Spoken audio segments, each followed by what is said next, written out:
Bonjour tout le monde et bienvenue donc dans notre bulletin astro de la semaine du 1er juin au 7 juin. On va donc parler des énergies en présence cette semaine.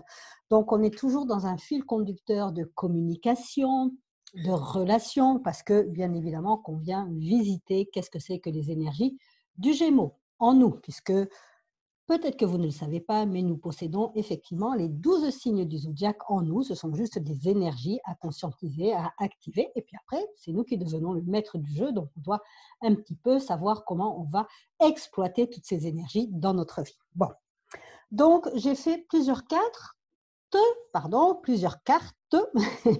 parce qu'il y a une période importante cette semaine, on a la pleine lune du 5, donc on va voir un petit peu qu'est-ce qui se passe aussi au niveau de vendredi 5 de cette semaine de pleine lune. Alors, le début de la semaine, en fait, qu'est-ce qui se passe quand on fait des prévisions astrologiques? C'est qu'on va suivre les pérégrinations de la Lune. Et la Lune, cette semaine, elle commence donc à partir du 1er, elle est dans le signe de la Balance. C'est vrai que les signes de balance, les signes d'air, en ce moment, par rapport donc à cette problématique, ou en tout cas ce fil conducteur du Gémeaux, eh bien, c'est le moment pour vous de vous poser des questions. Pas trop, les Gémeaux, vous avez tendance à vous en poser pas mal, donc on va un petit peu calmer peut-être effectivement ce cycle infernal qui est dans votre tête, mais néanmoins, c'est intéressant d'observer ces questions, d'observer ces pensées. Je vais y arriver, c'est un peu difficile la communication aujourd'hui, mais ça arrive aussi. C'est ça, la communication. Comment est-ce qu'on est au clair avec notre communication? Ça pourrait être tout à fait un sujet. Comment est-ce que cette communication, elle devient fluide ou elle n'est pas fluide? Tout ça, ce sont bien sûr toutes des problématiques que l'on va retrouver au niveau du Gémeaux. Donc cette semaine, je disais, on a la Lune qui commence donc son petit trajet de la semaine avec le signe de la Balance. Donc on a de très très beaux aspects en début de semaine au niveau des signes d'air. Donc les signes d'air, si vous avez des décisions à prendre, si vous avez des choses à dire aussi, si vous avez des, des des actes à poser ou si vous avez des déplacements à faire, eh bien, c'est assez favorisé.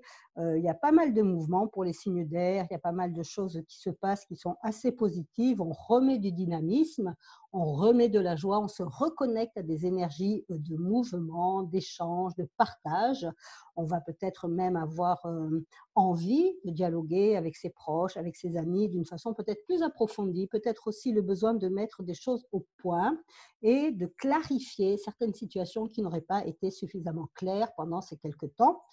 Vu le confinement que l'on vient de traverser, même si maintenant on va revenir à notre rythme de croisière, j'ai envie de dire, eh bien peut-être qu'il y a des choses qui sont apparues pendant cette période-là de confinement et on aura peut-être envie d'y revenir parce qu'il y a du mouvement, il y a un mouvement différent à mettre, il y a une envie, une énergie, on est quand même encore à la fin du printemps, mais on y est quand même, donc jusqu'au 21 juin, on est encore dans le printemps.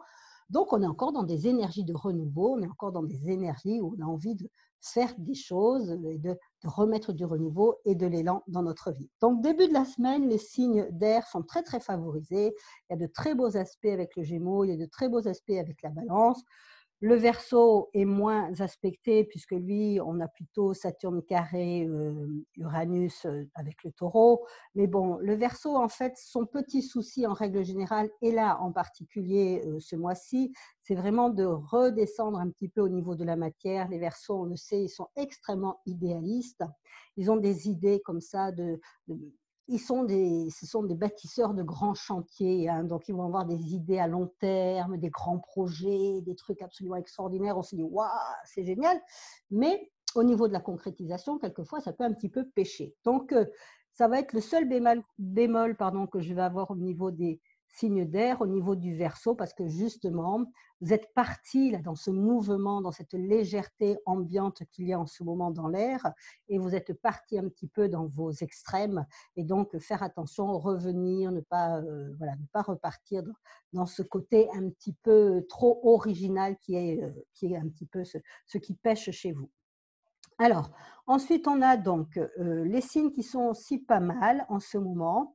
Encore une fois, toujours les signes de terre qui là, eux, bénéficient bien sûr donc de la triple conjonction Pluton, Jupiter, Saturne, mais ça je vous en parle toutes les semaines. Donc nos amis terre qui sont donc les taureaux, les vierges, les capricornes, si vous avez envie de construire des projets, si vous avez envie de bâtir quelque chose sur du long terme, pour ça que j'en parle régulièrement toutes les semaines, allez-y, posez-vous, réfléchissez, faites des plans, voilà, essayez d'ouvrir aussi peut-être des espaces parce que le problème des signes de terre, c'est de réduire les choses, de ne pas voir toujours assez grand, d'être un petit peu dans la peur. Hein. Le matériel est un problème pour les signes de terre, donc on a peur de manquer financièrement, peur de manquer, etc., de plein de choses. Et donc, on va se réduire. Et là, on est quand même avec des carrés, quand même, donc ce sont des aspects constructeurs, et qui dit constructeur demande des efforts. Donc, nos signes de terre, forcez-vous un petit peu, les projets, oui, c'est bien, mais peut-être qu'il y a des projets plus grands qui vous attendent, ou peut-être que vos projets, en tout cas, demandent à prendre une marche supérieure, un peu d'expansion. Bien. Ensuite, on a nos amis eau. Donc, les amis eau, ça va être les poissons, les cancers, les scorpions. Il y a pas mal aussi de carrés avec l'énergie du Gémeaux. Donc là, je vais en parler au niveau de la pleine lune. Hein, c'est que pour tout le monde, là, ce n'est pas forcément que pour nos amis hauts, c'est vraiment, on est dans une période de questionnement, on est dans une période de mutation. Vous en entendez peut-être beaucoup parler de cette transformation qui nous appelle, de cette mutation, et on est vraiment dans une période de choix. On est dans une période de questionnement par rapport à nos choix. Quel choix je vais faire? Est-ce que si je fais ce choix-là, est-ce que c'est le bon choix? Donc, on voit comment on peut être dans une période de polarité, de dualité. Et nos amis hauts, qui ne savent pas toujours dans quelle eau naviguer, n'est-ce pas? Eh bien, ils peuvent se retrouver un petit peu perdus, un peu dans le flou, parce que justement, à cause de ces carrés, là, de ce carré des énergies poisson, gémeaux, où on est voilà, un petit peu se faire des illusions, mais c'est surtout qu'on se sent un peu perdu, un peu confus et sûrement un peu fatigué parce que Mars, Neptune en poisson, ça peut être aussi des moments de déprime et des moments où on se sent vidé de toute énergie et peut-être justement le trop-plein de ce confinement. Et là, on est dans la dépressurisation et effectivement, on peut se sentir un peu fatigué, mes amis, de signes hauts. Alors, il nous manque les signes de feu. Donc, les signes de feu, cette semaine est relativement neutre. Il n'y a aucun aspect dans les signes de feu. Il n'y a pas de planète cette semaine dans les signes de feu. Donc, on va être un petit peu tranquille pour cette semaine. Je pense que les semaines qui sont passées, vous avez mis des choses en place. En tout cas, cette énergie du printemps, elle vous a appelé. Vous avez envie de vous reconnecter à la joie, à la gaieté, au mouvement, à l'enthousiasme qui est le vôtre. Et là, c'est une semaine qui est relativement calme parce qu'à mon avis, vous vous êtes déjà mis pas mal de pain sur la planche. Donc maintenant, il faut aller au boulot. Bon. Donc ça va être absolument tout ce qui va se passer pour la semaine. Maintenant, j'aimerais vous parler de la pleine lune, qui est quand même une pleine lune, ce que nous on appelle en astrologie en tension, c'est-à-dire qu'il y a vraiment des carrés, donc des traits rouges un petit peu partout dans cette pleine lune donc du 5, donc c'est-à-dire de vendredi, avec une lune en Sagittaire. Donc la lune en Sagittaire, elle vient nous montrer un petit peu ce côté idéaliste que nous avons, ce besoin aussi peut-être de connecter en nous une vision plus large de la vie, avec des idées, des envies. J'ai dit tout à l'heure, on est vraiment dans une période de transformation où les choses doivent muter, où il doit y avoir du changement en nous. Bien évidemment, avec les énergies du poisson, il y a des doutes, on est confus, on ne sait pas trop où on va non plus. Si on change, oui, mais quoi, comment? Donc, on est dans ces périodes comme ça, avec cette pleine lune. Et l'invitation vraiment de cette pleine lune, c'est d'avoir confiance. C'est de lâcher prise et c'est de ne plus être dans le contrôle, mais vraiment dans le laisser être. Alors, je sais que certains signes, comme les signes de feu, ça va être un petit peu difficile pour eux parce qu'ils sont beaucoup dans le contrôle et dans l'action et le besoin d'action et le besoin d'aller de l'avant. Donc, quand on propose de lâcher prise, d'essayer de temporiser, c'est un petit peu compliqué pour ces signes-là, mais néanmoins, cette pleine lune, elle est de cette nature-là et c'est vraiment son invitation de transformer, de suivre le mouvement, de lâcher un petit peu les pensées d'inquiétude, les pensées de jugement. Alors, ça ne veut pas dire qu'il ne faille pas s'informer. Bien évidemment, chacun doit s'informer puisqu'il y a des choses assez lourdes quand même, de conséquences qui sont en train de se mettre en ce moment dans notre société, qui sont en train de s'inscrire dans notre société. Donc, on peut bien évidemment s'informer. On peut se faire son opinion personnelle, mais je dirais il faut faire attention à ne pas rajouter de l'inquiétude, à ne pas rajouter des angoisses, à ne pas rajouter des questions qui n'apportent pas de clarté et qui n'apportent pas de paix surtout. Hein. Donc c'est une pleine lune en tension, mais encore une fois, on est dans une période troublée, pas facile. Euh, voilà, au niveau de la société, on est en train de muter, de se transformer. Donc, on est quand même des êtres d'habitude, il faut le savoir. Hein. L'humain n'aime pas bouger, il aime bien garder ses acquis. Voilà, c'est une façon de se sentir en sécurité. Et quand on veut changer des choses vraiment au niveau de la profondeur, au niveau des choses qui vont nous toucher viscéralement, eh bien, il va y avoir des réactions, il va y avoir des résistances. Hein, c'est ça que ces carrés et cette belle opposition nous dit, qu'il va y avoir des résistances en nous. Mais c'est normal. On est dans une phase de transition, de toute façon. Donc, tout ce qui n'est pas clair en nous, tout ce qui n'est pas posé, tout ce qui n'est pas aligné va surgir, va être mis en lumière. Et c'est justement parce qu'il y a un besoin de clarté, il y a un besoin de réflexion, il y a un besoin aussi de curiosité.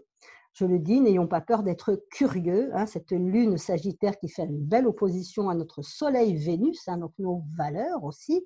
Donc, Vénus, soleil Vénus Gémeaux, ça peut être vraiment aussi qu'on ne voit pas assez grand, on ne voit pas assez loin. Et c'est l'invitation de cette lune sagittaire. Allons plus loin, ouvrons des espaces, ouvrons nos vues, soyons inventifs, créatifs, imaginatifs, allons dans des formes de visualisation à grande échelle. Hein. Le Sagittaire, il est toujours très idéaliste, il va toujours chercher des choses absolument extraordinaires. Donc, n'ayons pas peur aussi de nous ouvrir sur, entre guillemets, l'étranger, c'est-à-dire ce qui est inconnu en nous, et de nous inspirer, pourquoi pas, des autres pays et des choses comme ça pour d'autres façons de vivre, d'autres façons d'autres cultures qui peut-être s'en sortent mieux que nous, parce qu'on va être vraiment dans un questionnement et à un moment, on va devoir prendre des décisions pour notre avenir. Donc, cette pleine lune, elle nous invite un peu aussi à lâcher prise, quand même. Et ça ne va pas être facile, je vous le dis tout de suite, ne croyez pas que ça va être facile de lâcher prise. Et c'est très intéressant de voir justement comme on est empêtrés tous dans nos idées, dans nos points de vue fixes, comme on est tellement conditionné par nos pensées, conditionné par j'ai raison, c'est comme ça que je vois la vie et c'est moi qui ai raison par rapport à d'autres qui pourraient avoir des points de vue et des visions de vie différentes, qu'on ne se rend pas compte que quelque part on est dans des carcans, on est emprisonné là-dedans et on va surtout faire notre vie, on va fabriquer, créer notre vie en fonction de nos pensées. Donc, c'est une pleine lune aussi qui nous invite à ouvrir toujours plus des espaces en nous pour créer encore plus grand, encore plus beau, encore plus aligné avec les énergies et surtout encore plus en paix avec nous-mêmes. Voilà, ce sera le mot de la fin. Donc, je vous souhaite une belle semaine. Et puis, s'il y a des remue-ménages, si vous vous sentez un peu confus, tout ça, mon petit conseil, ça va être de laisser poser. Ne rentrez pas dans une recherche effrénée d'explications. Moi, j'avoue que quand j'ai des choix à faire et que je ne sais pas le choix que je dois faire, la plupart du temps, je ne choisis pas. Ne pas choisir est déjà un choix, j'ai déjà dû vous le dire. Donc, je ne choisis pas. Et le fait de ne pas choisir, souvent, ça ouvre une troisième voie, ça ouvre un espace que peut-être je n'avais pas envisagé parce que j'étais soit dans le A, soit dans le B, dans la polarité, mais je n'étais pas dans le tout. Donc, si vous êtes un peu dans la confusion, ce qui est tout à fait possible avec cette pleine lune, laissez poser les énergies, ne choisissez pas, ne vous précipitez pas, et voyez s'il n'y a pas une troisième voie, comme dans le Tao, hein, une troisième voie qui pourrait s'ouvrir à vous. Je vous souhaite une belle semaine, je vous embrasse et je vous dis à la semaine prochaine, et merci de m'avoir suivi. Au revoir.